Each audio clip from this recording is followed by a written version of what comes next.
where did I get an idea for a podcast? I don't know, just While listen you to were it. hammered, probably. No, it was in work. I don't know, I just listened to a lot of them. And then I was like, the idea of, okay, if I was to start a podcast, what would it be about? And then from there, it's Sex. like, be a pretty short podcast. But 3 minutes long, oh, if even. that's fucking. Maybe 30 seconds. But yeah, just because, like, you know, me, I know a lot of bands and listen to a lot of stuff that a lot of people wouldn't. So I figure, Yes, you do. let's go after those people, see if they want to talk about That it. is for fucking sure. You and the most obscure fucking music ever. And like, I mean, when it comes to like half the band, I'd say probably about half the bands I listen to nowadays, it's because of you. Thanks, brother. I didn't say it was a good thing. Oh, yeah, sorry about that. Hang on. It's like, what do I fancy listening to today? A song with 3 notes in it, and maybe an additional note in the chorus, or a lot of Fret Hoppy shit that I normally listen to. It's a mix. Dave's taken over my brain, so I'm probably going to listen to like 3 notes and maybe an additional in the chorus. Yeah, okay, cool. I'll do Possibly. that. Yeah. So, Mr. Jimmy, Yeah. when did what got you into metal? Oh God.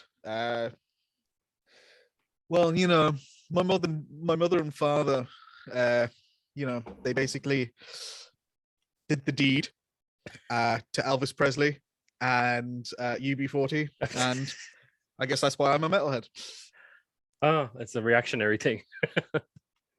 Yeah, no, I know. I listen to a lot of pop punk and a lot of rock music and stuff. I used to have a lot of kind of popular music CDs and stuff when I was growing up. I say CDs, I also mean tapes, because we that old. We that old. We that old. We old, man.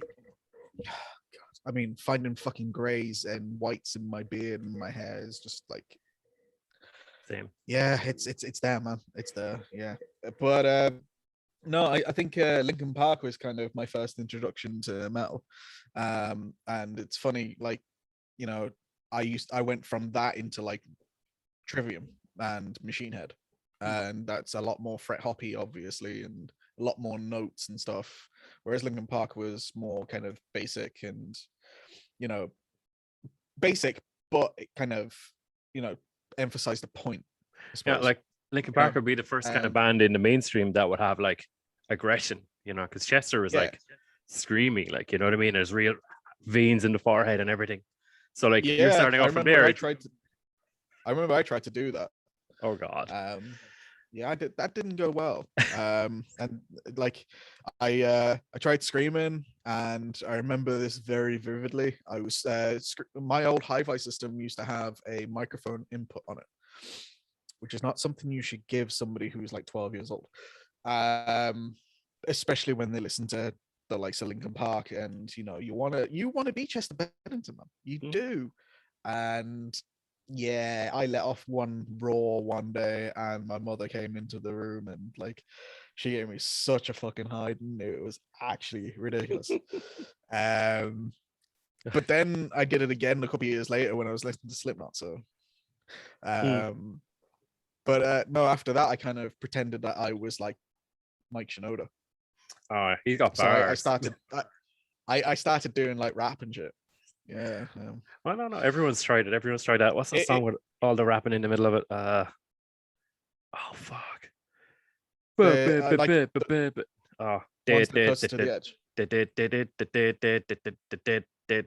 one. One Step Closer. No. The other one. God. If anyone's listening to us, they're like... But yeah, there was a big rap in the middle where Mike's like, boo, boo, boo, boo. And I can tell you, everybody was fucking learning that one. Not me. Oh, Points of Authority. Points of Authority. My brain has gone completely to mush. Here's me, Mr. New Metal. I got to the end of the song. I was that song. Ding, ding, ding, ding, ding. I was like, okay, what was before that? Yeah, I got it. Yeah. Fuck, Mr. New Metal here, and I'm like, that song, a Linkin Park source album. But it's actually kind of funny that, like, you know, I got like the first bit of heavy music that I ever got into was new metal. Hmm. And I never even say that I listen to new metal at all. Everybody Yeah. knows me as like a metalcore player, and like even when I was playing drums, it was metalcore going to kind of a little bit of deathcore and shit like that. Yeah. Like Yeah, new metal, like never touching on deathcore ever again. like God, that was a annoying. lot of people would have got into heavier stuff because of new metal, because it was Yeah, popular, but it had heaviness to it, and that would have been your entry point. But like yeah, Slipknot in that particular, was, like I would yeah. consider Slipknot to be like a precursor to like the metalcore thing. You know, they were pushing You know, things that direction. Like, probably was that. I mean, I'm gonna say something that I don't know. Like, I'm pretty sure he will probably agree with me on this, but I used to hate Slipknot because okay. Colin liked Slipknot. You do realize he might hear this, yeah? Yeah, no, I'm fine with that. I used to hate Slipknot because Colin used to like Slipknot, and I was terrified of Colin at the time because his little brother at the time used to go around saying that I used to batter him, Oh. and that never ever happened. And Colin pushed me off my bike one day. Oh. So I used to be afraid of Colin. I'm not anymore. No. Now Colin, not afraid of you. Don't hurt me. But yeah, Colin, congratulations I remember. on the dadhood thing as well. Colin became a dad yeah, there. congratulations, man. Congratulations, welcome to the club. Yeah, Awesome. I'm never gonna have that. Yeah. But anyway. But yeah, no, I remember like my house is literally directly behind Colin's, and I remember him doing band stuff when I was living there, and I used to listen to it. And I was like, oh god, what's he doing? What is that? That's way too heavy. Nobody should ever make music like that. And now I'm in thoughts of ruin. Chances are at the time we were probably recording. Probably, yeah, it might well have been. And like back then, I was a little shit. I did not appreciate music at all. I liked what I liked, and like even like when I was in school, Tom Woodlock introduced me to a lot of stuff as well. Like, you know, Tom introduced me to the likes of Devin Townsend and Tool, and I think he actually introduced me at the time to Meshuggah, believe it or not. Yeah, this is back in 2003, 2004, because he did me a CD burn. I mean, we don't pirate music. No, we've never done that. There's a whole section of it on the Reclaim the Throne video. But yeah, I mean, like, no, I mean, realistically, like the whole music thing started for me when I moved over to Ireland. I got into Linkin Park. My dad said he'd buy me a guitar, and he bought me a bass. I mean, like, yeah, bought me a bass. I remember saying like my sisters and my dad brought it downstairs, and it was wrapped up in like a duvet cover, because they didn't want me to see it. And I was like really, really excited because I was getting a guitar, man. I was getting a fucking electric guitar. I was so excited. And they pull it out, and it's like, where's missing the rest 2 of strings. Like, it's missing 2 strings. Well, these strings are way too thick. I'm not going to be dropping down to like, you know, a mega or anything like that. And now that's the thing. Now it's a thing. But yeah, no, I was very, very disheartened at the fact that I had a 4-string instrument that I did not know what to do with. And I had it for years, and I used to like jump around pretending it was a guitar in my room. Never actually bothered to learn how to play the fucking thing. Started my first band, which it was called 10 Common Errors, and then I got kicked out of it. Interesting. Apparently I can't. No, apparently I couldn't play. All right. What was the next band then? We'll say bring you through your band history here.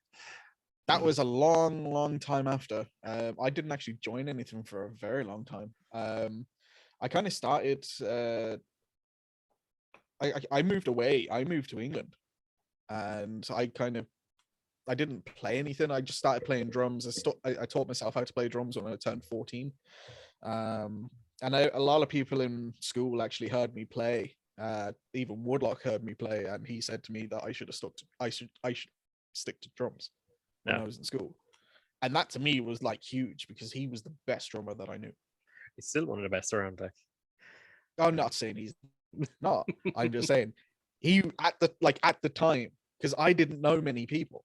He was the best drummer that I knew, and like I knew a lot of people that played instruments, and a lot of people literally just doing like that 4/4 kind of single beat stuff. And yeah, I went into they used to do this thing in school called Rock Idol. It's like a really bad version of Pop Idol. You didn't really win anything, but anyway, it was all part of the fun. And I brought in I think I brought in half of my kit, and I brought in some cymbals, and I started kind of messing around, just like fucking around with it. And then I started playing Redneck by Lamb of nice. God It's a great song. in school. And all I remember is Woodlock walking in, and he was just like, "Who the fuck was playing that? When was that you?" And I was just like, "Yeah." He's like, "You should stay playing drums." I remember the first time I heard that song. You know, it might be a surprise, but in Thoughts of Ruin, we were kind of fans of Lamb of God. Like, and I remember we were going to Wexford. we were going to Wexford for a gig, and Colin had made a mix CD, and I hadn't heard anything from Sacrament yet. So Redneck, yeah, I know. I liked to wait until the album was out so I can get it all in the blast, and like not play favorites with the singles and stuff. So that song came on, and then when Randy's voice came in, it was like, who the fuck is this? That's Lamb of God. What?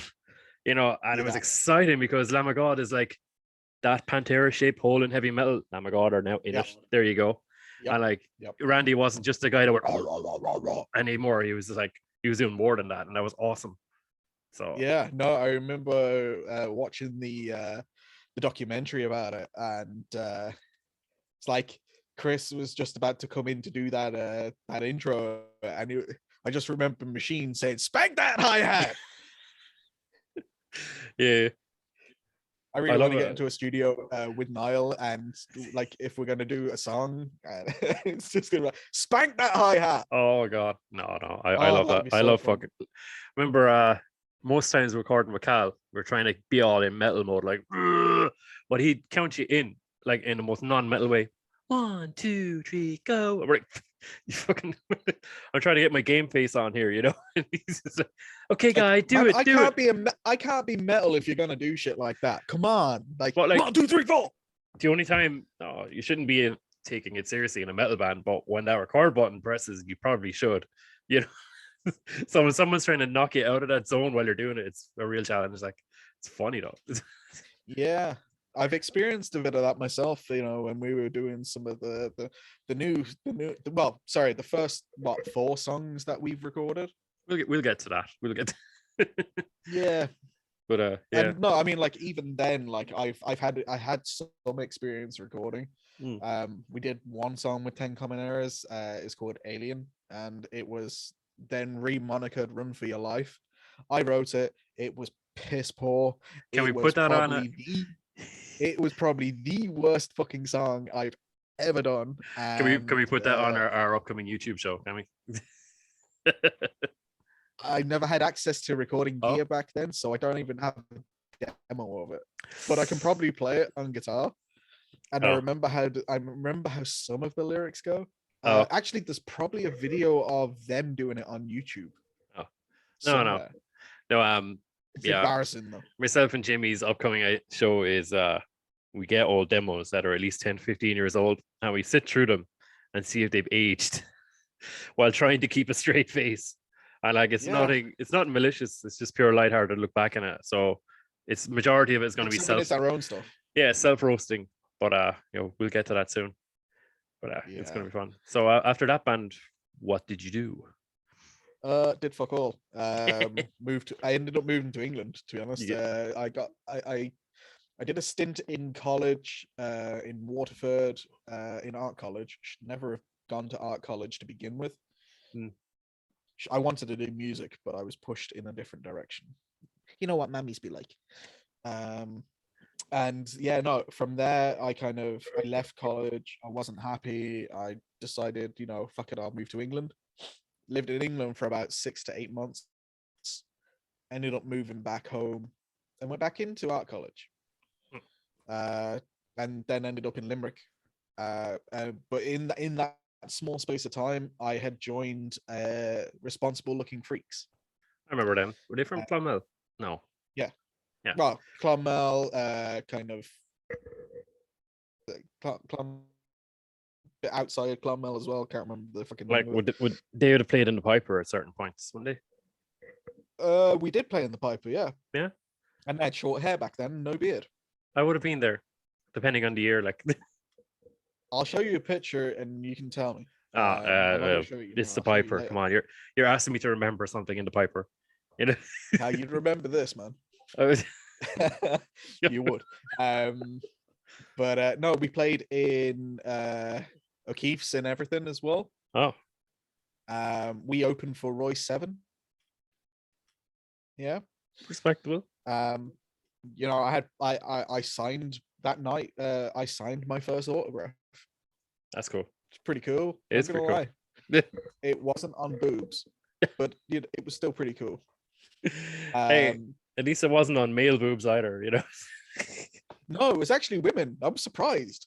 But still, you know. Oh, really? Yeah. Nice. Yeah. So, like, then funny enough, it kind of all coincides on that night, because that night I met up with Emmett, O'Reilly, Kean Laffey, and James Hayes. They came to see me play in that band, and they were like, "Hey man, do you fancy trying out on drums for a metal band?" I was like, "Yeah, cool, why not? Where are you practicing?" And they were practicing in Cashel. Yeah. So I went out and they gave me a couple of songs to learn. I hitchhiked from Clonmel with drum gear. Yeah. To Cashel. Good lord. Like, it's a short enough journey, but with a whole kit and hitchhiking. It wasn't a whole kit. They had the kit there, but I brought some extra stands and I brought all my cymbals. Yeah. Oh, shout out to James Hayes as well. Great dude. Yeah. He's awesome. What a bass player, man. Yeah. It's like when he was playing with Six for that brief amount of time, he was so like enthusiastic about it, like, you know, and like we're trying to write some stuff and he was like, yeah, this is good, you know, and I was getting us into it as well because it was kind of a low point, but he was so into it, like, you know, that's cool, you know, respect. I should never have left. We'll get to that too. Yeah, no, I know. Everything just went against me. Anyway, but yeah, no, that night they asked me if I'd try it for a metal band, so I hitched out to Cashel. They'd given me some songs to learn. In Waves by Trivium, End of a Heartache, End of a Heartache, Breathe Life, Sleepwalker by Parkway. Probably one or two others as well. And no, I went out and I jammed it out with them, and they weren't expecting anything. And apparently, I was the right dude for the job. So I was in that band for a couple of years. We practiced at mine, and then we practiced out in Cashel as well. And it kind of fizzled out because I went off to college in Limerick. They started doing their own things as well. It happens. You know, it would have been cool to kind of revisit it. Even like we'd started working on original stuff, and we kind of moved away from like the typical metalcore tuning at the time, which was drop C. Drop C. And moved down to drop A. And that was my first experience in a band with drop A. First, but not the last. It wasn't the last either. No, Yeah, no, wasn't. I've been hovering around that spectrum for the last, I don't know what. How long have we known it? 8 years now. Yeah. Well, I've been hovering around that for about 8 years. Yeah. Nice. We've known each other that long. Nice. Yeah. That's cool. And the funny thing is you weren't that far away from me in Clonmel. And that's hilarious. The same people. Like we grew up in the same town, and it's like, and your bandmate lived behind me. Yeah. And we never crossed paths. Yeah, we're in the Piper a lot. Yeah. That's hilarious. We never crossed paths ever. Until and you know what? I think I actually do remember meeting you once, but it was so long ago. It was in the Piper, and I think we were both a bit drunk. It's the Piper. You know, they banned Buckfast in the Piper. Yeah, I'm not surprised. Yeah, can you Buckfast is imagine nasty anyway. that clientele on Buckfast? Ah, Yeah, Jesus. no, I remember it. I remember it vividly. I remember one night we drank the pub out of Goldschlager. We went up to Paul. I was like, more Goldschlager. It's gone. What? But did you just open the bottle? Like, Yeah, yeah, you drank it. those were rough years, man. Jesus, so much And drink. now Oh none of my, us can drink like that at all. I'm tipping away on this one, but that's about. I might Yeah, have but you're another drinking what? Jaeger and Pepsi? Jaeger, Pepsi Max, no hangover. And I'm I am drinking 30. beer I am because 38, so yeah, man, you old. So 30, 39 in not in so long. May, yeah. So that's it's kind of wild. 39. I know the dirty 30s are nearly over, man. It's onto the flirty 40s. Flirty 40s. Fuck me. I'm 8 years away It's from better that. than the So I'm all right. filthy 50s. I know. You know what's really funny? I remember the last time I think it was the last time I went to download. Fuck it. What year was it? You mean the 2018. year I couldn't go? Yeah. I think so. It was 2018. It was No, it's the one 2017. 17. Yeah. It was time. Yeah, 2017, because I was supposed to go, but then I couldn't. yeah. No, there What was. it? I can't remember who we were watching. Because you couldn't go the following. Yeah, no. The following year we went, and then it was a washout, and then we went home. But yeah, there was like you sent me a snap video of a band that we both now listen to all the time. Which one is Fuck, that who now? was it? Oh, Dead Blooms. That's the one. Yeah, they were Yeah. playing in the VIP camping stage. Actually, check Yeah. this out for a lineup for just a small stage in there. Okay, it was Dead Blooms opening, all right, and then Dream stayed after them, and then Yeah. Dead DED, just Yeah. in front of. Oh yeah, like, so you sent me a video of them as well. yeah, in front of literally maybe 80 people, maybe 100 at a push. Like, it was amazing, and a good chat with. Rock the shit out. Like, we were inside in the kind of house there having food, and I heard the guitarist tuning up in Dead Blooms and sound checking. It was PRS through a Meza drop A, and I was just like, we have to leave right now. We have to get out and watch this band immediately. And then as I was on my way out to it, I kind of bumped into Dream State singer. She actually, she left last week, but she's really small, and I was like, what? Walking out, and then, oh shit, sorry. And then about an hour later, she was up on stage. It's like, oopsies. I nearly killed you. Sorry. Yeah, sorry about that. Yeah, she left she left the band a few days ago. Oh, right. Yeah. Oh, fuck, amazing voice. Seriously, what a range. Like, I'll have to check them out. what was I saying? My initial thing, I got so derailed there. Yeah, at that year. Goldschlager. No, at that year's download, we were watching the main stage, and I can't remember what band it was, but in front of us, there was a group of people, and there was a guy, must have been in his 50s, wearing nearly the same clothes as me with long grey dreads. It was like looking through a fucking window. I was like, oh my God. So weird. Yeah, at least you know what you're destined for. Rasta Gandalf. Rasta Gandalf. You won't be passing here, man. Get out of here. You won't be passing. Yeah. So that's my downloading. So from that band then. All right, one day you'll get a PRS, like another PRS, and have it like a 6-string PRS and have it in drop A. I mean, we could use mine, but maybe it's a Floyd Rose. Oh no, Floyd Rose and drop A. What are you thinking? I can set it up in drop A perfectly, and the strings are 11 to 56. Oh, I actually have used strings, by the way. Awesome, cool. No, yeah, and they're the expensive ones too. Look, I'd say the thing is with that guitar, I wouldn't bring it lower than B. Like, what? Sorry, guitar stuff here, but no, I wouldn't bring that PRS 6-string down to anything below B. Don't think it would suit. In A, and it sounds good. But yeah, no, okay, fair enough. I mean, it does sound sweet. Excuse me, but so from that band then, was it like straight onto Trayus then? No, well, yeah. So that was Subsidal. Subsidal, yeah. But like just before that, before we had gotten James Hayes involved, we actually did a practice out at Tom Woodlock's house. Oh, cool. And Tom was on drums, I was on bass, Emmett was on guitar, and Laffy was on vocals.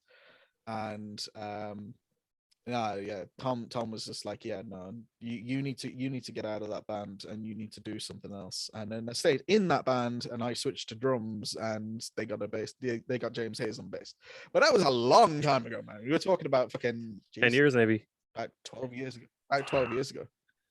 God, we're old. Oh, I know. So yeah, after Subsidal, it was Trayus, Yeah, and that's where we met. it was coming because like Oh, it was a post I Burn band. Like I never thought I'd be playing music after that band ended, and then started jamming with Barney and the guys from a band called Clergy, and then we got Tony to sing for that, Tony Maka, and then that band kind of went, and then still wanted to do something with Tony, so rang Marek. Tony was like, "Can we get Mikey in as well?" Yeah, sure, why not? And then Mikey was like, "I know a bass player. He's actually from Clonmel." Okay. And like one of the songs, High Dive, that was an I Burn song. We actually played that live. Oh, High Dive, right. Yeah, during the last run of gigs, we were playing that one live. So me and Marek said, let's just keep it, don't waste a good song. We had a point. And now look at the song. It's a really good song. It was funny because at the same time, an early version of Red Flag was written at that time too. So I was like, always keep your songs, man. Yeah, going through all that stuff at the later date that we have is going to be very interesting. Yeah, to see what we actually find. So yeah, Trayus, I got my old laptop here somewhere. Oh God, my one's broken. But Trayus, yeah, I just said let's tune it down to G sharp and see what happens. Oh, I love that tuning. But like, what was that like when you came in and it was like, yeah, we're tuning to G sharp? Fuck. I was like, this bass is not going to hold it. I was not looking forward to playing on that bass. Oh, gee, I'm so happy I don't have it anymore. Yeah. My Fender will actually hold it.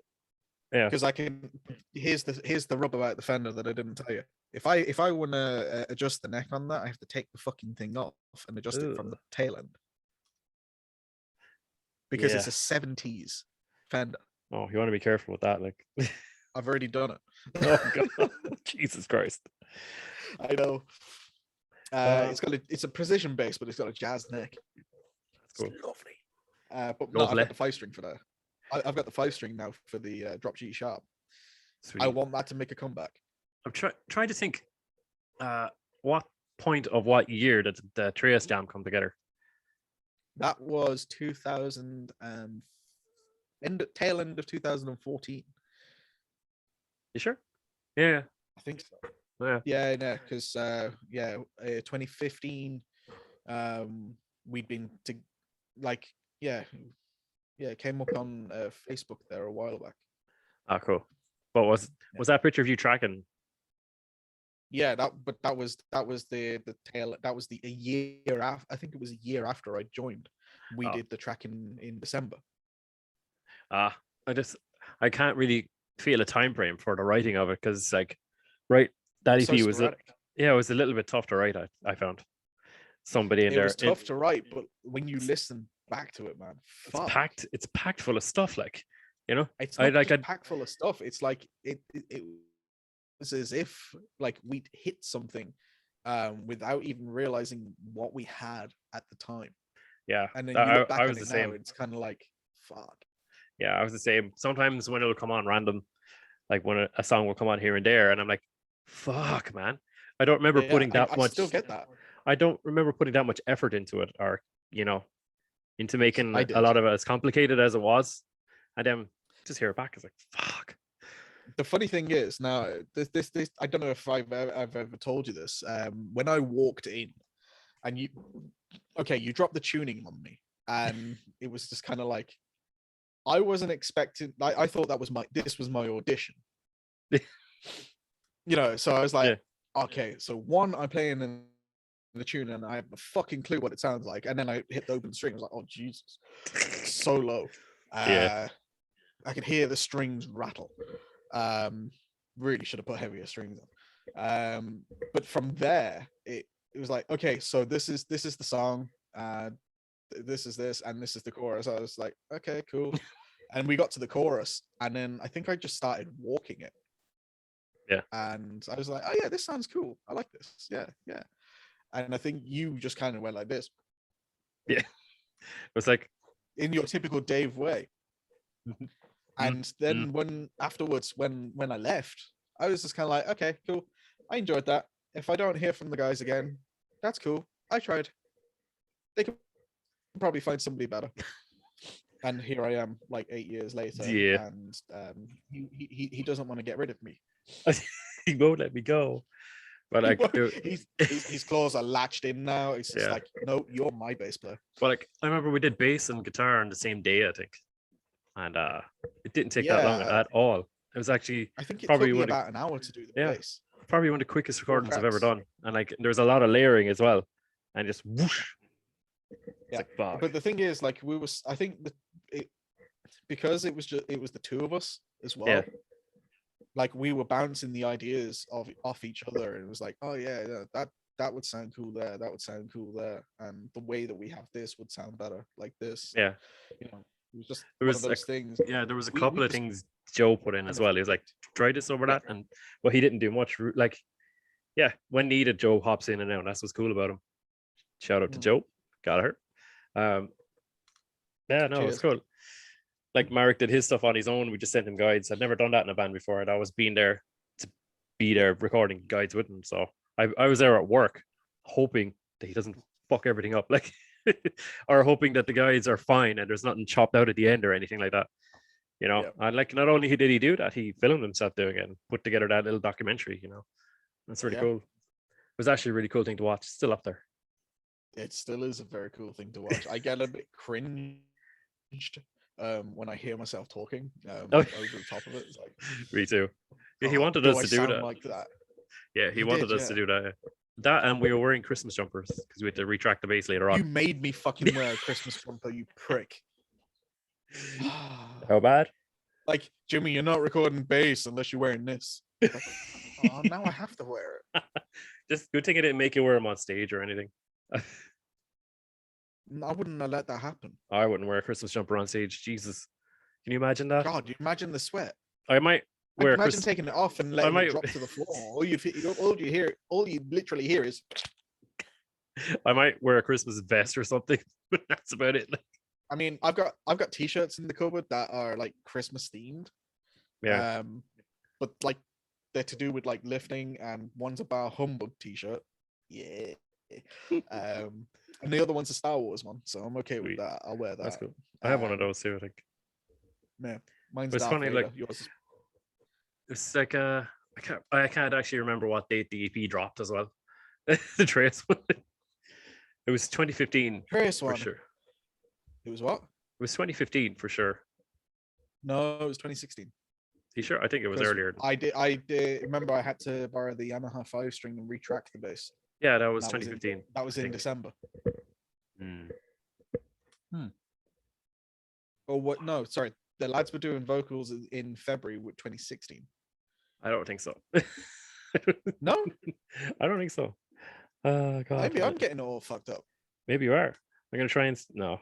We got a lot of shit going on anyway. So like... Yeah, but like at some point during the middle of that year, Sixth Extinction were down a bass player and singer. I was like, hey, dude, you want to do double duty? And it was funny because we still use the same practice place. So it'd be like Trayus early on the Sunday, everyone would leave and we'd still be sitting there waiting for the next guys to come in. You know? Yep. And then we'd be tuning up half a step. Yeah, tuning up half a step because it was drop so my bass would actually hold it a little bit better. Nice. I'm still looking just for this. Well, like, yeah, I sent it to you on Messenger. Yeah, recently. I'm still looking. Don't worry. Gigs. Sorry, but this is totally professional right here. I should have researched it. All right, there's a picture of us. Yeah, December 2014 is when we're tracking. Wow. Yeah. So it was 2015. Okay. Yeah. So it all came out. It was 2014. Yeah. I told you it was 2014. Were you there? I got that one right. Were you there at the Sixth Extinction practice when like it was Liam's first practice? Yeah. Yeah. Do you remember? Do you not remember? I was there and the old bass player walked in to give back his keys. Oh my god, it was the week after he left. And I was standing there with oh my god, I wanted to jump in a hole like So Sixth Extinction's original bass player, yeah, he left, and it was a big row. He's like, I'm leaving the band, blah blah blah. Yeah, he's a cool guy, like he's really nice, but being abandoned him is something like, and like the Greg and Wojtek were like, cool, if it's your decision, see ya. And then we all had to practice like the following week or so with Jimmy. And then all of a sudden the shutter goes up and he's standing there with these keys ready to hand in, and it's like with this face on him, like, you've replaced me already, you bastards. Awkward. I mean, like, you know, you got a guy, do it. You know, if you have a guy to fill in straight away. Yeah, I mean, I don't see that a was it. problem with it. No. It's like, you know, at the end of the day, if it wasn't working out and you knew somebody who could actually, you know, do the job and do it justice, like, fair enough. Yeah. You know, That was it. Like, I it don't was know really, if I did it justice now. But, you know, it was a really productive summer. I remember. Just oh, yeah, I loved doing double duty, man. That was so much fun. It was awesome. Yeah, with Six, like, we just gave Liam like a big load of songs. There you go. And he, fairness, them came in with like at least 8 of them done, ready, and then we gigged almost immediately with him. Like, you know, it's yeah. Do you remember the last gig? The first gig he did was the last gig. Was it the last? No, the first gig you did was the last gig with the original singer. Sorry, yeah, the first gig I did was the original singer, and then the next gig was Liam. It's like some background for Six was basically it was 4 Polish dudes and me. And it was a very weird situation, but it was cool, you know. I remember walking into the practice room for the first time thinking they were going to do some Polish death metal, you know. And all of a sudden Wojtek's like, it's drop A. Oh. And Interest peaked straight away. Greg's favorite band is Korn. I'm like, what the fuck? You know, all these years, you know. So yeah, there is a fair amount of death metal in there, but there's a fair amount of groove in there too, you know. And like the original singer, he was more of a death metal singer. So having Liam come in and change it was awesome. It's like, I remember how the song sounded before Liam came in, and I remember them when Liam came in and did his own thing with them. And I was just like, yeah, no, I kind of like it this way. Let's do this. Like the first song he sang was Gallows. And I remember being beside the PA, my ear up to it so I could hear it, and he did the chorus in it and it was perfect. I was like, yes, fucking class. Yeah. I remember, do you remember when we did the Temple Mall Fest? Yeah. I watched that video again recently, actually. It's so all on YouTube if you're interested, people. But it was some day, my God. You could tell that, like, it was really, watching the video, you can tell it was really early. Yeah, we should have been playing a lot later. Oh, well. You remember the band that came on after us? Who was the band on after us? You remember the bass player? He kept jumping up and running around with his bass and everything up and down the fucking the place, the venue that we're in. Did he have dreads? No, he was an emo dude. Oh, I'm thinking of another band. I know Devil got her swagger back, or This Place Hell. They played there too. Did they? Yeah, I don't know. Day? I don't know if it's the same day. That maybe that's weird because I like, you know, Mick Hines. Yeah. He was Shout in out. that band. He was, yeah. That's how I know them all. Yeah, but like I've never met Mick. Have you not? No. Oh, he's a legend. Yeah, if he was there and we were in that close proximity, and I didn't even know. Well, maybe he was there. Maybe. No, I'm pretty sure they were there. I'm not going to check now, but I'm pretty sure I saw them at that. Okay. Again, we were drinking a lot though. Oh that no, was the other thing. We left right after we played. We left and we went to Liam's house and did metal karaoke till like all hours. Oh yeah, I remember God, that. Well, I remember that, but I also remember the way my throat was after I tried to sing Soil. Yeah, that was not good. I got one of those pre-hangover headaches, like at 8 o'clock. That I had to go outside. It was horrible. Yeah. Good times. I think Jen was there as well, wasn't she? She was, yeah. That was awesome. She was grand the next day, no hangover. That's because she didn't drink a thing. Really? She wasn't drinking anything? Yeah. Oh God, how did she make it through that water. night? Like, well, with all of us. Yeah. All of us that night and her listening to it. Wow. Yeah. Jen, like, okay, she might have had a vodka and orange at some point. Oh, But she's the type to not overdo it. So, yeah. But yeah, so from Trayus, I went to Sixth Extinction. And I did double duty with Trayus and Sixth, and then I had to leave. Yeah. Oh well, because it it was happens. work, and then I lost the job after 2 weeks. So you can It imagine happens. Yeah. I was not happy. I But still, wanted back in. I well, was just like, yeah, I should not have left. you got back for the Fuck last Trayus everything. gig though, which is weird because it was like kind of disintegrating a little, and you had no Yeah. idea. You were like, "Yeah, I'm No, I back didn't. in," and then gone. Last gig. You brought me back in under false pretenses, you prick. Sorry about that. Like, But still, you played yeah, man. you played the first and last gig, so you're just kind of a bookend there, you know.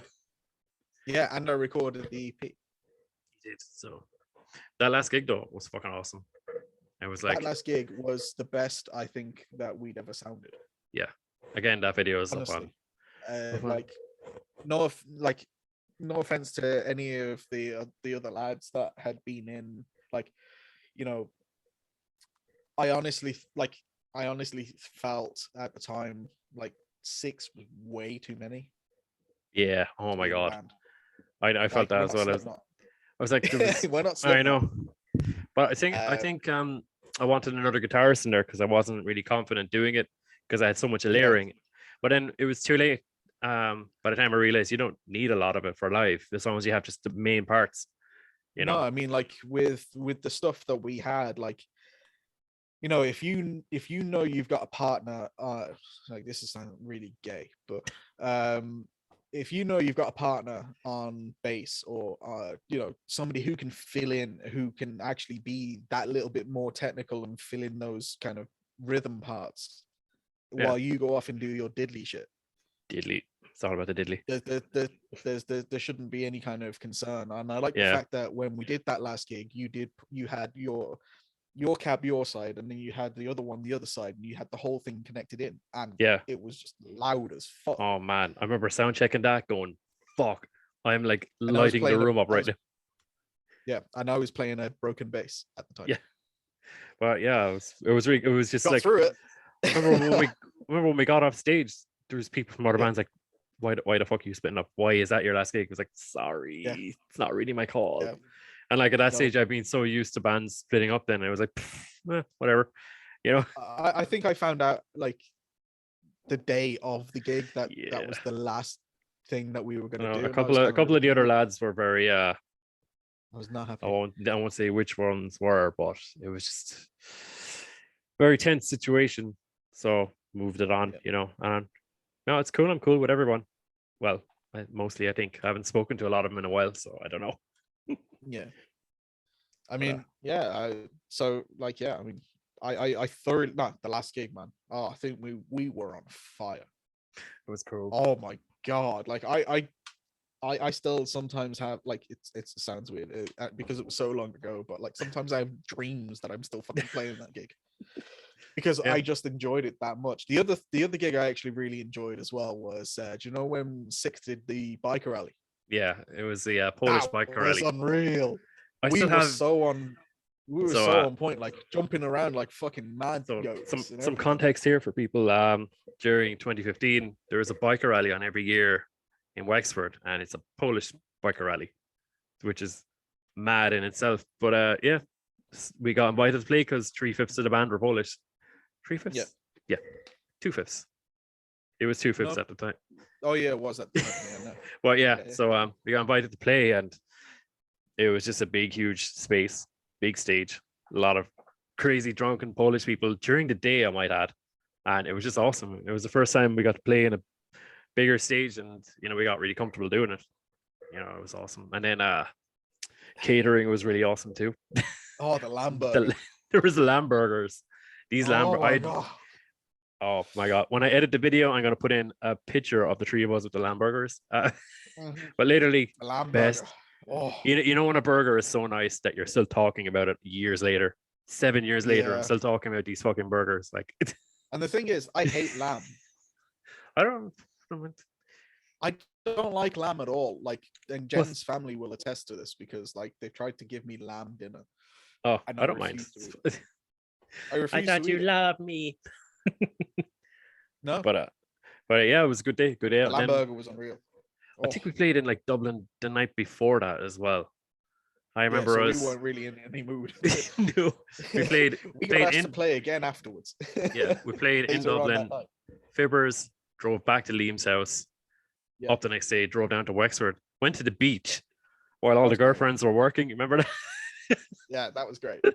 So they're like seeing pictures of us on the beach Just and going on everything, the just beach. having a really chill boys' day out, like, and then playing a bike rally back to Liam, some more drinking. Oh God.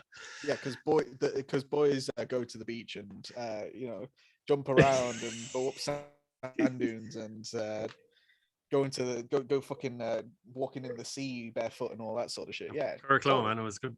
Yeah, it was the most metal day ever. It was. it I really don't know. fucking was.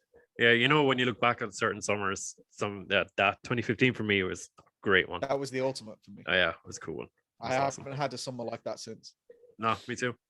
Not like I really want another one. like I Can mean we do another I one? mean I mean band wise, you know, obviously we're not shitting on every other summer we've had, but we're just saying band wise, you know, when you spend your No, I am. summer gigging with the lads, like and just hanging out and stuff. I'm shitting on every other summer I've had. Yep, no, 2015. That was it. It's for younger bands, if you're in a band and you're all living close together and you practice and jam regular, just never take that for granted. No. We can enjoy all of it, enjoy it all. Yeah, because like it's we rare didn't really get because to eventually you practice grow up, you end up growing up, all the everyone gets a job, has kids, and you have to schedule your play dates together, so to speak.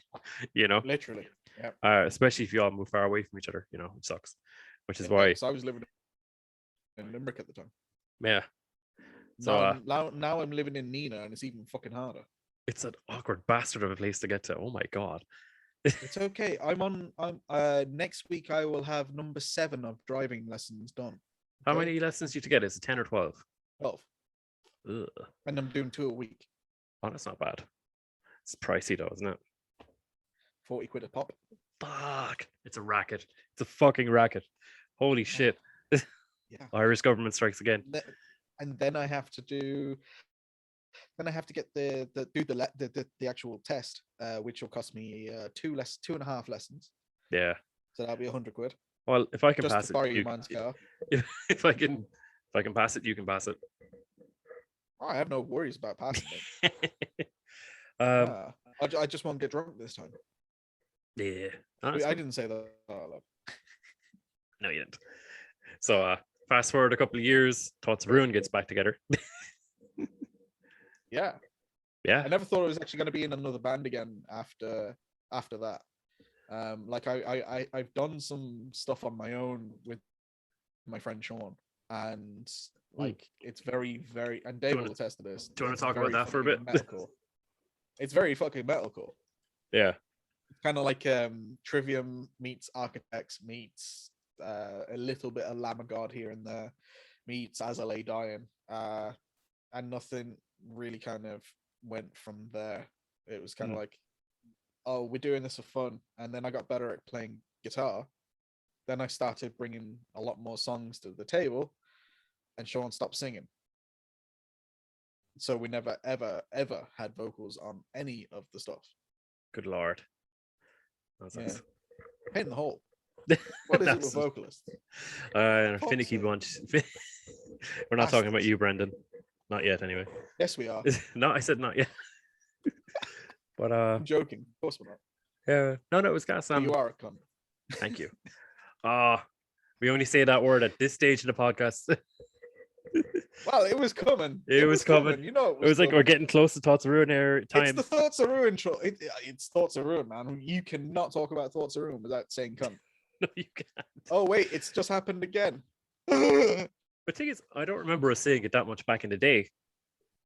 Yeah, I think it's just because I'm around. You know, I'm a bad influence on you lot. Yeah. I know. Yeah, it was like youngest member in the band, and I'm the fucking worst for it. This is true. It's true.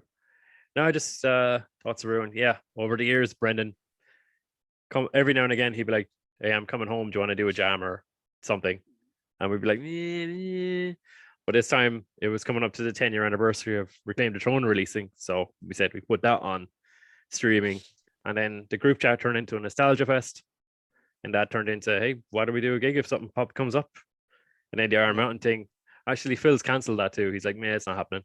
And I get that, you know. That's So fair enough. that was the, you know, and then Martin, fair play to him, said, look, do you want to get someone to do it? But I'm done playing. So I was like, I'll just get my boy. Oh. Yeah, like I said, Motherfucker, you ain't going nowhere. yeah, I'm literally like Dave's bass bitch. But did you listen to much Thoughts Room before joining, or you Yeah. just aware? I had listened to Reclaim. Yeah. Did you know of Thoughts I Room? think I actually saw you live once. If you're in the Piper, you would have. Well, like, would you have? What are you doing? I got to pick.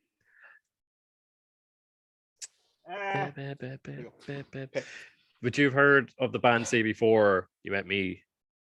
Yeah. Oh. Colin used to live behind me.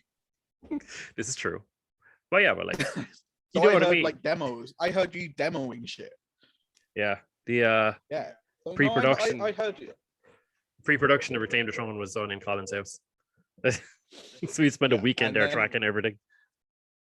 And then I moved away from there, and I moved to next door to the Manila Hotel. So, like, I think I was only there for kind of maybe the beginning of it.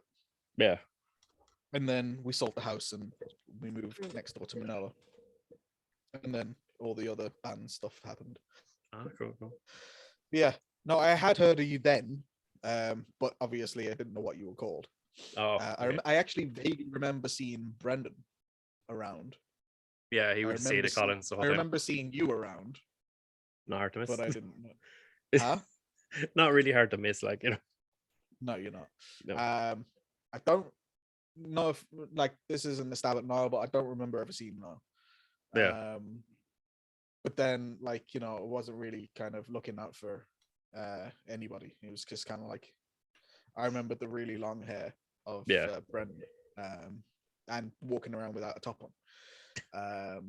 He does that. That's Brendan. That's Brendan. But yeah, no. After that, I never really went back to that estate. Yeah, that was pretty much it. And then, you know, you asked me, do I want to join Thoughts of Ruin? I was just like, no. I mean, I do, but I don't think I have the time for it. And pretty sure I've actually told this to Brendan. It's like I don't know if I have the time. I don't know if I can commit. But in your head, you were just like, "Nah, he's in." Yeah, but it's not even that. It's the way the band is working. I'm gonna wear him down. But like the way the band is working kind of suits us the way we are at the moment. You know, where most of it is remotely. For the moment, like, I will have a car. Yeah, and I will be once I'm mobile.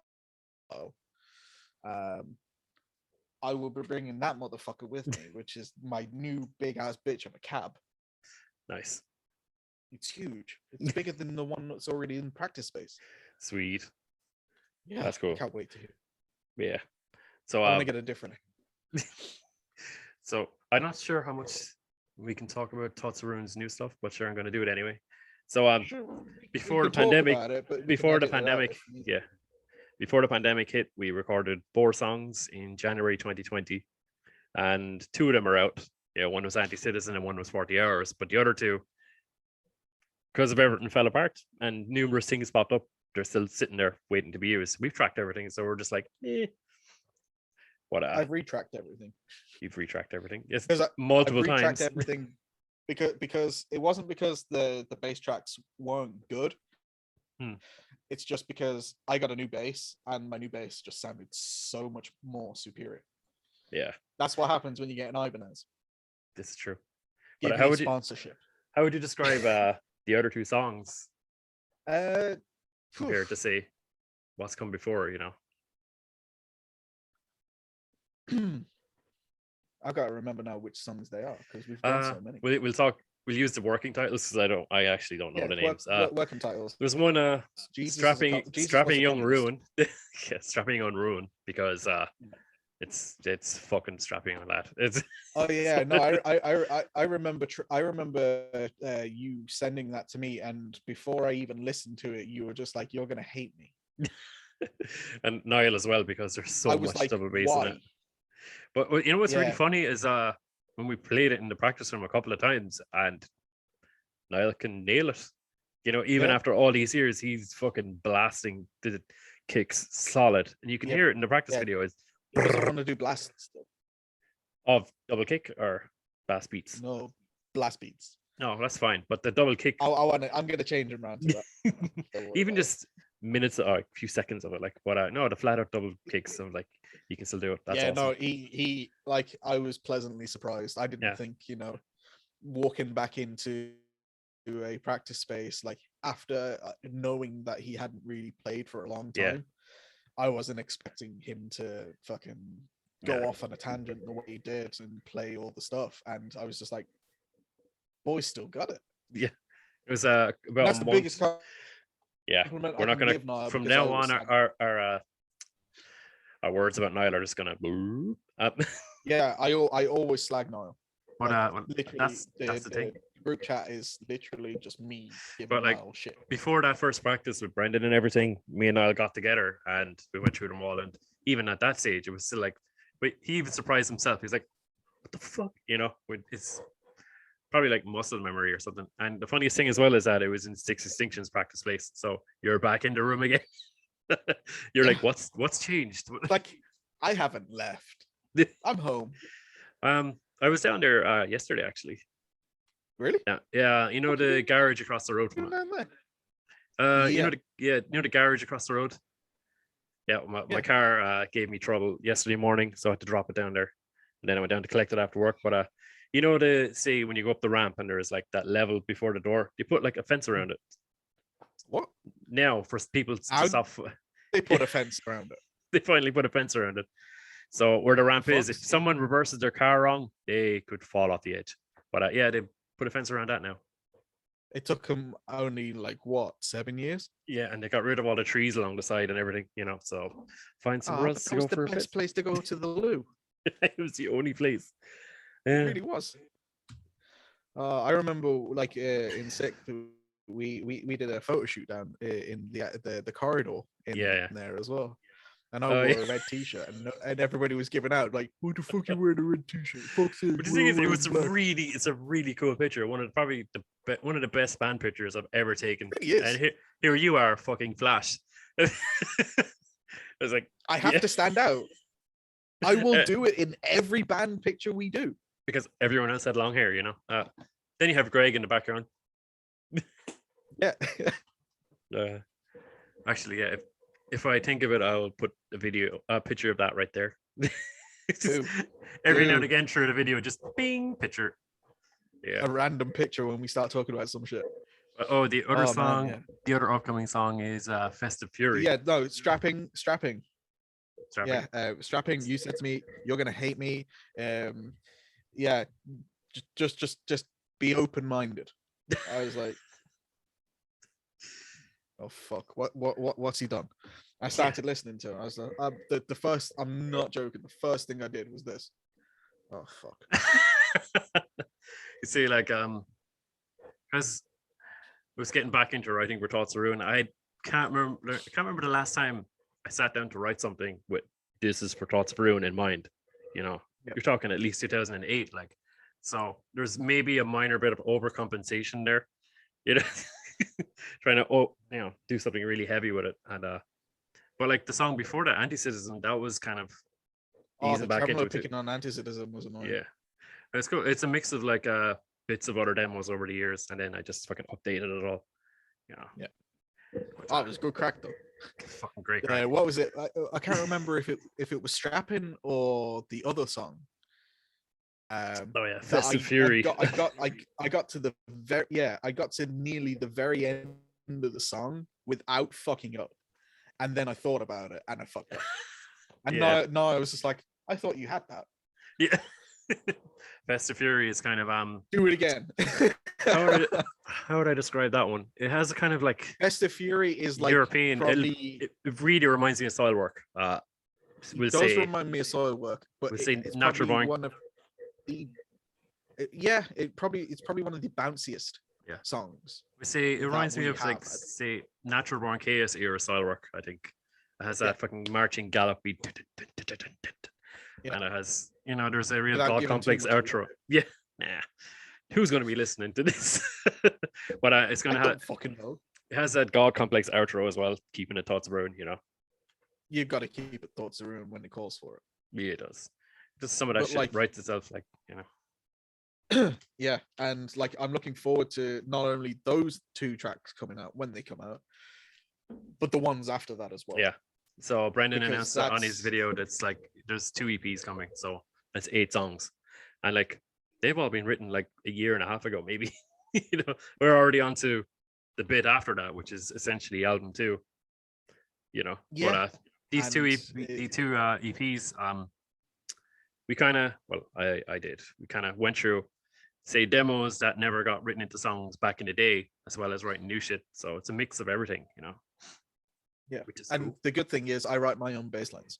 Yes, I give no guideline whatsoever unless I really want something specific, which rarely happens. It never tells me what to do. Never. And if he did tell me what to do, I'd just be like, "Fuck off!" Fuck off. Yeah. It's like, "Fuck off! I'm not doing that." And then I end up trying it, and I'm like, "Actually, no, that actually kind of works." But I'm gonna just slightly edit it just to make it a bit more my own. So he doesn't realize that I'm actually doing it. Now he knows, but yeah. I probably have I have forgotten given up- about it. Away all my secrets. Really, I'm just I'm just overcompensating, Oh yes. This is true. Yes. Well, so yeah, that's currently where Thoughts of Ruin are. Just all the music is for everything is like, for us anyway, is done. It's there. But We're just waiting for it's pending. yeah, Pending. Brendan to get into the vocal booth and roar. It's been Because the dreaded C word, not cunt, COVID. is it has been a big issue, obviously over the last 2 years. Yeah, because like he's down. Was it Cambodia? And it's just like, and they only got it like at the beginning of this year, I think it was. yeah. So it's been So tough for him he's to kind do of that. a So little bit behind because of it, which is fair enough. You can't really fucking hold it against people because of no. Well, hopefully he'll get in there and start bashing them out, and we'll just put up a song every 1 or 2 months, I maybe. think it's every month or 2 anyway. Yeah. But if he's doing it by EPs, it'll be an EP every 2-3 months, I think, something like that. Oh, that'll be the ideal situation, like,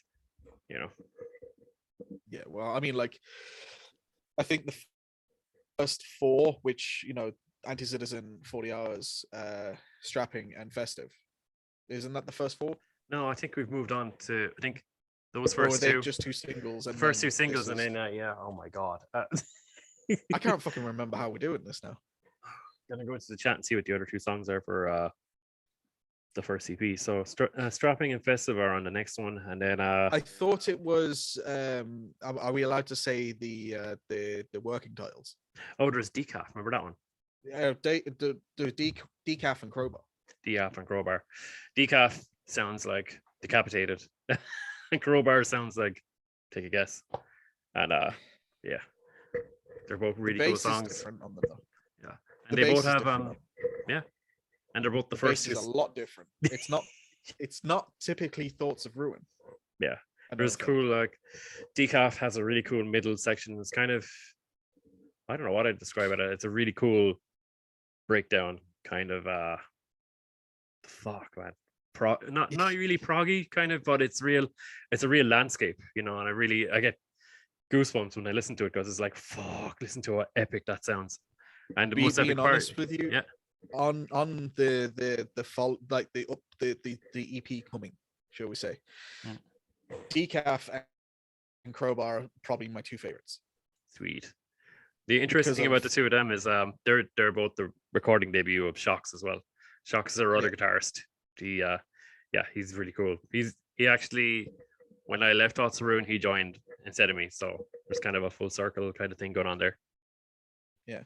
So so his stuff, he did bits on Decaf, and he did all of one side on Crowbar, and then the next EP is going to have songs that he primarily wrote as well back in the day, like what's that one, And Parasites? maybe one that I wrote. Yeah, maybe I'll think about it. Thanks, motherfucker. But See, nothing happens in Thoughts of Ruin without Dave say so. Yeah, That was a well, joke. yeah, That now was a not joke. back in the day though. Yeah, Yeah. well, So yeah, I don't generally listen. I just do what I want to do, and if it doesn't work, then it doesn't work, and I get told a lot. yeah. I'm just right But now. I'm just I'm still waiting for that, because I haven't had that yet, and I think I think, being honest, like any band I've ever been in, prior to meeting you, I was always kind of like, okay, I just kind of need to play the songs, and just kind of like, I'm not really going to contribute to the writing or anything like that. I'm not even going to really write bass lines or anything. Yeah. I'm just going to kind of stick to root notes and just kind of do it that way. Yeah. And then when I joined Trayus, I walked into that rehearsal space, and I was just like, you know what, fuck it, I'm going to play the way I like to play, and if they don't like it, then okay, I guess I'm not the guy for them. Yeah. And here I am, like 8 years later, and Dave won't get rid of me. Well, like that was the thing. So I think we worked. Yeah, I think I've been in bands before where I'd have to like kind of spoon feed a lot of, okay, here's what you're playing, blah blah blah. Yeah. Whereas some people can take the initiative. That's what it's about, making it your own. That's how it works. I mean, like the most that I ever really ask you for is, give me a video of the basic riff that you're playing. Yeah. And then I'll work around that. Yeah, just so that the notes are right. Just give me the root note, and then I'll work from there, and kind of, Yeah. It makes sense phonetically. I used a big word. What else do we do? Oh yeah, we did the All Ireland thing, 3 songs. Yeah, that's cool, man. That is cool. That was a really cool I'm thing. really proud of that. Yeah, me too. Certain things not so much, but love the songs. Yeah. Oh my god. And I'm looking forward to this new one coming up as well, which I actually have to finish recording. Remember, it went up. Yeah, there's every now and again someone will say, "Hey, how come there's no Roadrunner United style thing going on?" And then this time something did, and I was like, "Nobody's asking me to do anything." They probably think I wasn't active or anything, but yeah, I just said, "Fuck it, I'll do it." And then like put in that we were doing it, and there was One for the Road I was thinking of, and we got Niall in on it, and then Tom Woodlock wanted to do something, but One for the Road was already taken, so I was like, let's just go through my demo Rolodex here. Haha, red flag. It was called something else at the time, so that's how those 2 songs came together. Just right, I'll rework those, because One for the Road was a Sixth Extinction song.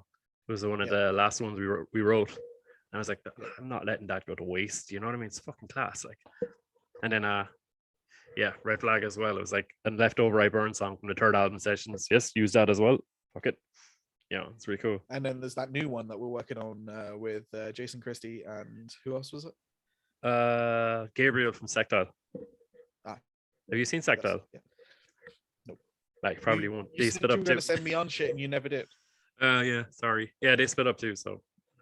Well. Another interesting thing about that, it's also a leftover song from the My Own Cult sessions. So like, which is fair enough. But like, the project was easy because I didn't have to write something specific at the time, because I probably wouldn't have been able to write anything cool, that I had. Something I had. Could have done that too. But you know how it is when it's like you have to write something and your brain is like, fuck you. So I had all these songs that are ready. And it's just, okay, this will suit it. And then figure out the personnel for the songs too, Yeah. And how did you figure out bass player? Just same as usual. I want him. That one. Yeah, I want that one. He's my bass player. I want that one. Yep. I want that one. Fuck's sake, cool. Like, aye, but on all 3 of them, so that's pretty cool. Like, looking back at that, so, not full of myself at all. No, I mean, like, at the end of the day, like, you could have picked anybody to do them. You could have actually gone with I don't know, there's a fuck ton of bassists in Ireland, and like, the fact that you kept coming up to me and be like, dude, do this, do this, do this, and I was just like, I guess he likes my playing. But the real cool thing is that those 3 songs are so different from each other. They're all ridiculous. Different types of songs, different tuning, even, and it's cool. Kind of like, they're what is it? Drop B, B for the A. new one, drop A for One for the Road, drop G sharp for Red Flag. Oh yeah, that was it. Yeah, Yeah, it and was it. that's why I Yeah, love don't doing go. Red Flag Here we go. because that's my tuning. So Oh, we're going I back was to G sharp at some point. Red Flag. I was tracking that. And I was doing guitars, Oh, and never. I still I haven't did- forgiven you for this. when Jimmy was tracking, it was like something is off. It's not sounding right at all. And I was like, I don't know what you're talking about, man. And he was blaming me. It's drop A. And then when I went to check it, my tuner had fucked up. I had tuned down half a step lower. But like in retrospect, it was cool because the song sounds bossier at that tuning. So yeah, oopsies. And Not Roni gonna- sounds not- fucking killer on it. Yeah, oh my god, yeah. Ronnie from Words of Burn sang on it, and he was like literally just doing a Words of Burn album at the time, and I was like, dude, just fucking wait. It's fine, take your time with it. And then a couple of weeks after, here, done. Yeah, nice. And he's on fire. He's fucking raw. It's like, and like, man, it's not just. I want to do that song live. That'd be cool. Just have to learn how to That'd play be it. insane. I can play it. Unless I regularly play a song after I record it, I'll have forgotten how to play it. It's just gone out of my head. Yeah, I'll probably have to sit in front of my laptop for like a week. And just like play it consistently for a week. I remember someone asked me there, it was like, I get asked every now and again, would I burn ever get back together? No. And I was thinking like, Jesus, would I don't even know how to play those songs again. I remember that conversation years ago, Yeah. before the whole Thoughts of Ruin thing. You were like, oh yeah, if I Burn ever gets back together, you know, if I have to ask the original bass player if she still wants to do it or anything like that. But if she doesn't, you're in. Yeah, but then I got really, really excited about it, and I started figuring out all the stuff. I had my bass tuned down to drop A, and I was just like, "Yeah, I'm gonna fucking do this shit." Yeah, it was actually drop A sharp, but whatever. Yeah, but I'm pretty sure my bass was in sharp at that stage anyway, Yeah. because you know it was the 4-string Yamaha. So. Yeah. No, I just we never really figured out whether that thing was fully in tune or not. Works. That's why we ended up using a different bass on the Trayus stuff. That's why we ended up using a different bass on actually every fucking thing that we've done, because that didn't hold up. And now I have this. Fucking beauty, mate. Oh, I love the finish on it. It's amazing. Huh? I love the finish on it. It's just so cool. Like, it's natural as fuck. Man. She's a beauty. Yeah. But yeah, no, I'm gonna have a point where like I have another one of those, and maybe a PRS bass. Yeah, because you know we love our PRSs, me and you. Oh, we do. Oh, lovely, lovely, lovely. You know, I have enough like, guitars. I'm gonna have a nice array of basses and guitars. Oh, I've more than enough.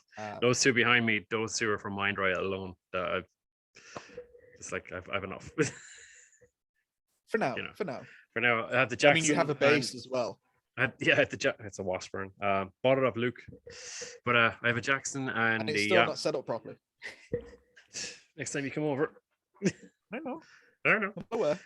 But another thing about the upcoming Thoughts of Ruin stuff is that we went to drop A as well. Like for the far out stuff, say the stuff that's coming in 20 songs time, we just started tuning low, and I was just like, you know, fuck it, push it forward, change it up a bit. And like it still sounds like Thoughts of Ruin, like riff wise, but it's dirt. It's dirt. Like I love it. I mean, like, what was it? The first one of the songs that we have. One of the songs we have, I wrote, and you added to, which sounds fucking killer. Yeah, which one? Vultures. Well, yeah. That was for Trayus as well. Remember? That was originally for Trayus, yeah. And we tuned it up. Yeah, the half step, and it's still. Do you know? I think we actually had done, because we were drinking at yours at the time. I mean, when do we not?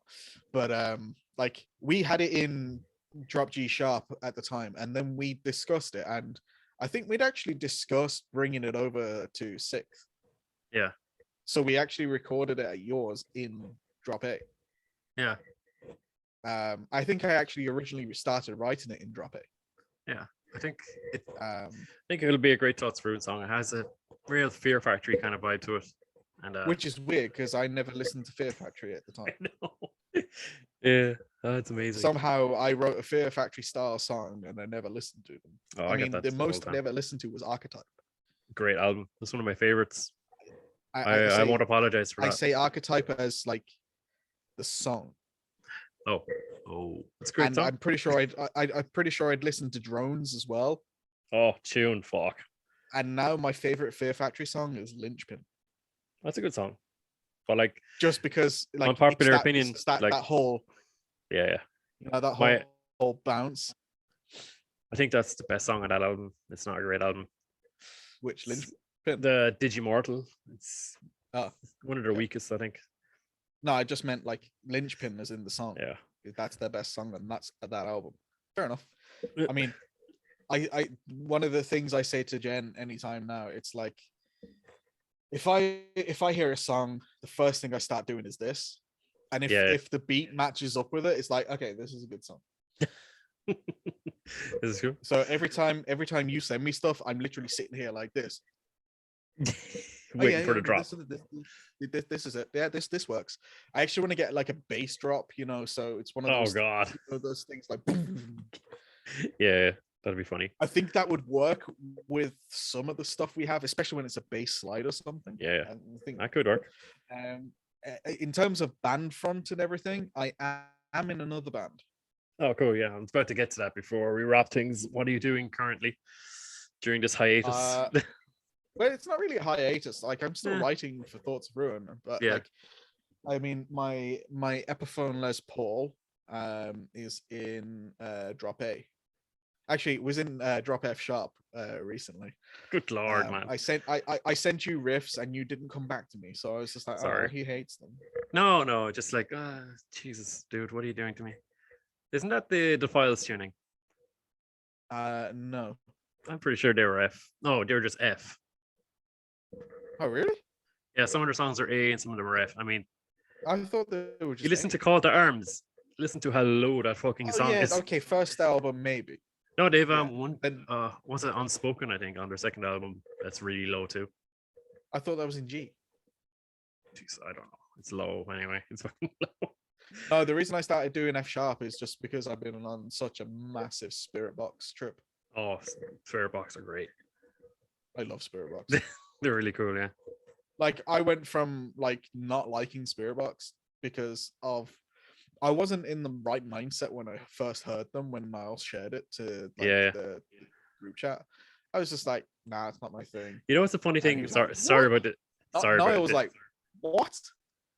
Sorry about this, Niall, but when Niall recommends a band, he'll send you the wrong song. I know it's all personal taste and it's subjective, but he'll send you the song that you probably like the least out of it all. And then you listen to the rest of the album, you're like, why didn't you send me these? I mean, for me, my what did I say? The Summer is probably one of my favorite songs. Yeah, I think Niall said Holy Roller, wasn't it? No, you didn't say that. Hurt You. I said that, but Niall said Holy Roller, I think. Oh, he said Holy Roller, yeah. I think I said Hurt You. That's a great song. Well. Yeah. Hurt You. The first time I heard Hurt You, I was just like, that's a Dave song. That's a Dave song if I ever fucking heard the chorus on it is amazing. Her voice is just fucking awesome. Really cool. But like the way I listen to Spirit Box now, especially with Hurt You and The Summit, I listen to that and I just hear Trayus. It's like yeah. I could see that direction as to where it was headed. You know, it's funny. And we actually say this shit a lot. It's like if a new band comes out, it's like, oh yeah, no, that's where Trayus could have been. We could have been doing. It's the same. I thought the same thing about Bad Wolves too. Trayus could have gone that direction. Exactly. I mean, you listen to. But it could have gone both ways. What's that Bad Wolves song? The first song on Nation. Oh my god, I'll Be There. Like when that kicks in, I remember being so jealous hearing it. I was like, fuck. He's like, oh. And then that big ass chorus as well. Holy shit. Yeah. I watched a video of them last night. They did a live thing of their practice and they played Killing Me Slowly. DL sounds fucking great. Oh my god. Nails it. Absolutely nailed it. But he's doing it with a smile on his face and you can just see the band.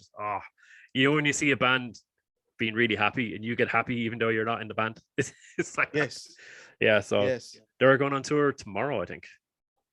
And I'd they love to. should have played in January, supporting Miles Kennedy, and it got pushed. I really want to see them play, Yeah. and I really want to just meet the lads. Like, I'd love to meet Doc I'd again. love to just meet Doc and like Yeah. just hang out and have beers and stuff. And did I ever just, show like, you the chill. picture of me and Doc? No. It was taken on a disposable camera, and whatever way I scanned in the picture, there's a shine on it, and for some reason he looks way whiter than me. He looks like angelic almost. Yeah, and then You there's a should picture. send that to Doc. I will eventually, just not randomly. Hey, dude, I have a picture of me and you here. Because I did that in the way that you would as well. I said that to Corey Pierce as well, and when he was saying, "Hey, dude, I have a picture of me and you," he's probably like, ugh. But like, yeah, I have a picture. I showed you that picture of like me, Niall, and Colin with God forbid Trivium. Yeah, I remember the stories about the Trivium part of it. Oh, Niall. If I get Niall on the podcast, I'll get him to talk about that. But yeah, he goes on about it at great length. Yeah, he really offended that guy. I honestly, Travis Smith got offended by everybody. Like, people telling me he's a good drummer, he probably got offended by it. Yeah. Here's the thing: Niall was sober that night. Okay, that's just weird. I know. Me and Colin were Although hammered. knowing Niall now, and he doesn't drink at all, I'm not surprised. Yeah. Although, like, I'd probably take him for a run for his money. I don't know. From what I can remember, Niall, I don't remember him being a huge drinker, like massive, but there was a few years where I lost contact with him, so you never know. Okay. But still, he's in a good place now. Fair fucks to you. Got his life together. So that's cool. So tell us about this new band you're in. Okay, well, it's got a strange name. It's called Billy's Cinema. Okay. Spell. Billy's. As in Billy, as in like the name Billy. Billy the Kid. And cinema, as in like cinema, as in like cinematic. I get it. So Billy's Cinema. Yeah. Strange name. I asked the guys how it came around, and apparently they've had the name since they were kids. When they first started the band, they basically said, "Oh, do you want to go to the cinema? Yeah, let's go to Billy's Cinema," and that's the name. Like, what kind of band are they? Like what style? It's kind of rock. Some how did I describe it? When I first heard it, the first thing that came to mind was it sounds like Bruce Springsteen and the Foo Fighters had a baby. Interesting. That's really interesting, actually. I'm on a huge Foo Fighters kick lately, so that's good with me. Like, okay, well, and we already have some songs written. That's cool as well, and we will have a single coming out fairly soon as well. We have to record it first, but we will have a single coming out. Are you gonna? Oh, and you'll be very happy to know that I'll be doing slap and pop on it. Nice. Are you going to record that in the studio or remotely, or? No, we're doing this in studio. Awesome. They don't want to do anything remotely. We can do demos and shit remotely. Yeah. But we will be going into a studio because they want it to be the best quality as possible. And we'll be doing a music video, and we'll be doing a lot of other things. I probably shouldn't really be talking about this. Again, who's going to be listening? But no, it'd be cool. Hopefully we'll do gigs with Mind Right and stuff. That'd be awesome. Yeah. It's just so funny. Me, you, and Niall hanging out, and we're like at a rock show that we're playing. I'm just gonna find it very strange that I'm not in the same band as the both of you. Yeah, but weird. I am in the same band as the both of you. Yeah, that's still cool that we're both out there doing. That's really gonna be a Mind Right. God, that's a good place to cap that off at. Conversation. So yeah, cheers for doing. Yeah, cheers for doing my first episode. This was cool. No worries, mate. I've been bursting for a piss for the last 20 minutes. Of course you have. You have a bladder like a small child. I do. Yeah, years of abuse. Especially when you're drinking. I have to go multiple times a day now. Getting old, man. So you are nearly 40. This is true. So yeah, cheers for this, man. I shall see you soon. Absolutely. And you never know, I could be driving by then too. You could be. Why do I stop the recording? I'm gonna edit that out. See you later on.